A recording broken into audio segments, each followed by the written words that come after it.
वो जो ओवैसी है ना,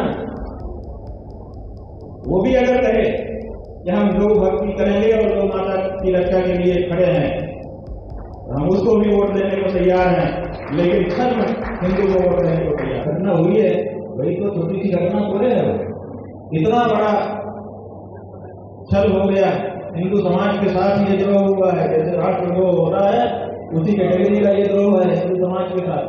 अब कह रहे हैं कि जांच करेंगे, जांच क्यों जल्दी नहीं होती है?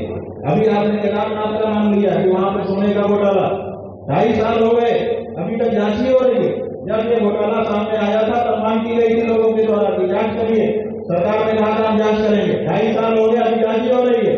ऐसे ही तिरुपति के मामले को भी जांच के नाम पर आप 2.5 साल की लेके चले जाएंगे। ये जो है इसी का तो हम विरोध कर रहे हैं।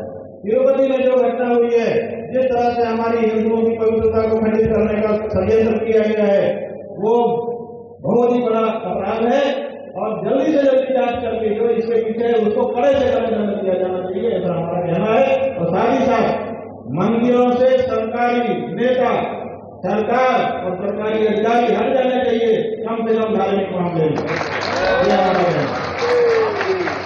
धर्मनिरपेक्षता की शपथ लेने वाली सरकार किसी भी धार्मिक परिसर का प्रबंधन नैतिक रूप से नहीं कर सकती है। गलत खुशी हुई है, या तो धार्मिक घोषित करो अपने आप को और या तो फिर धर्मनिरपेक्ष बनो। दोनों एक साथ करते हो, धर्मनिरपेक्ष में शपथ लेते हो और धार्मिक परिसर में आकर के व्यवस्था करते हो। उसी का तो ये परिणाम है। अगर कोई धार्मिक व्यक्ति होता तो ये कतई न स्वीकार करता। कहती है कि हर तरह से विचार कर लेना चाहिए, किसी कार्य को करने चाहिए। तो हमने सोचा कि हमारा मुसलमान लोग विरोध करेंगे, तो हमने उनके ग्रंथों से पढ़ लिया कि जब वो विरोध करेंगे तो हम उनको ये जवाब नहीं ले ग्रंथ से देंगे। ईसाई हमारा विरोध करेंगे तो हमने ईसाइयों के ग्रंथ पढ़ के तैयारी कर ली, और कोई विरोध करेगा उसके बारे में तैयारी कर ली और निकल पड़े। लेकिन निकलने के बाद क्या हुआ? किसी मुसलमान ने हमारा विरोध गाय के मामले में नहीं किया, किसी ईसाई ने हमारा विरोध गाय के मामले में नहीं किया। सबसे पहला जो विरोध हमारे सामने आया वो भारतीय जनता पार्टी का है। आश्चर्य, हमने सोचा ही नहीं था। हमने सोचा था कि वो नहीं मानेंगे तभी विरोध थोड़े करेंगे, वो चुप रहेंगे। लेकिन सबसे पहला विरोध नागालैंड के प्रदेश से आया।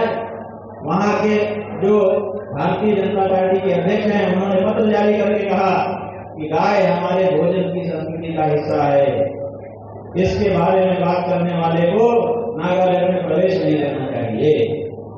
हमको नागालैंड में प्रवेश से रोक दिया गया। हमने वो पत्र देखा, हमने कहा हम तो जाएंगे। तो वहां पर फिर कैबिनेट की बैठक बन गई। वहां पर मिली जुली सरकार है, भारतीय जनता पार्टी का उप मुख्यमंत्री है। कैबिनेट की बैठक बुला दी वहां की सरकार ने, और कैबिनेट की बैठक बुला करके प्रस्ताव पारित कर दिया कि गाय की बात करने वाले शंकराचार्य को नागालैंड में प्रवेश नहीं दिया जाएगा। बताइए, भारत के नागरिक हम भी हैं और भारत के प्रत्येक नागरिक को किसी भी प्रदेश में आने की, जाने की और अपनी बात कहने की छूट होनी चाहिए कि नहीं होनी चाहिए? संविधान ने ये छूट दी है कि नहीं दी है?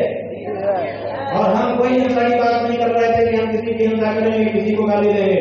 तो जब हमने नागालैंड के लोगों के विरुद्ध कोई वक्तव्य दिया ही नहीं, तो नागालैंड की सरकार ने बिना किसी कारण के प्रस्ताव पारित करके कैसे शंकराचार्य को नागालैंड में जाने से रोक दिया? और वो भी भाजपा। एक तरफ भाजपा के जो मुखिया हैं, संसदीय दल के नेता, प्रधानमंत्री जी, वो गाय के साथ फोटो खिंचवा करके पब्लिक कर रहे हैं अपने हैंडल ट्विटर से, माला पहनाते हैं, जरी वाला शाल पहनाते हैं, पूजा घर में दिखाते हैं। इसका मतलब ये हमारी पूजनीय है।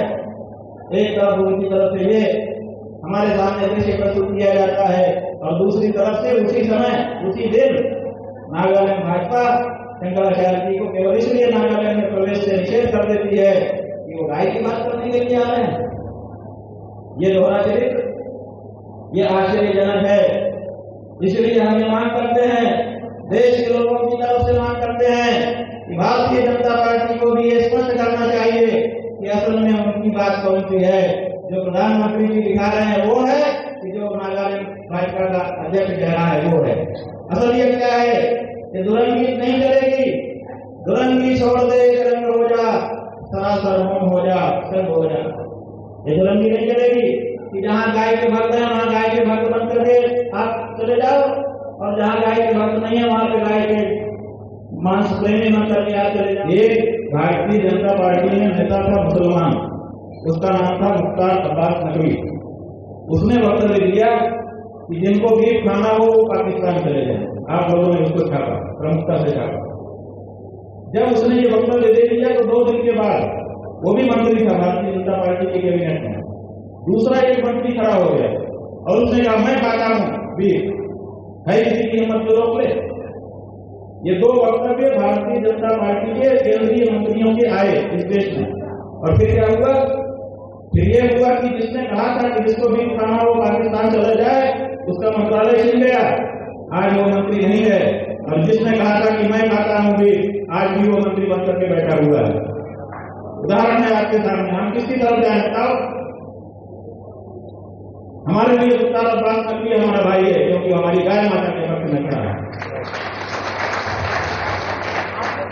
35 करोड़ वोट जब दिखाई देंगे कि एक तरफ है, तो भारत की हर पार्टी को वक्त हो जाएगी, देख लेना। 3 लगा के आएंगे हमारे घर कि हम बचना ही है चीजें। भाई राहुल गांधी नहीं, कोई भी वो जो ओवैसी है ना,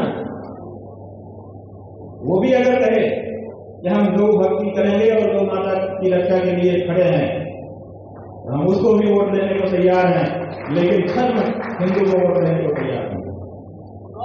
भाई हमारा होगा, अगर हमारे धर्म के खिलाफ कुछ करना होगा हम उसको भी बोलना लेंगे।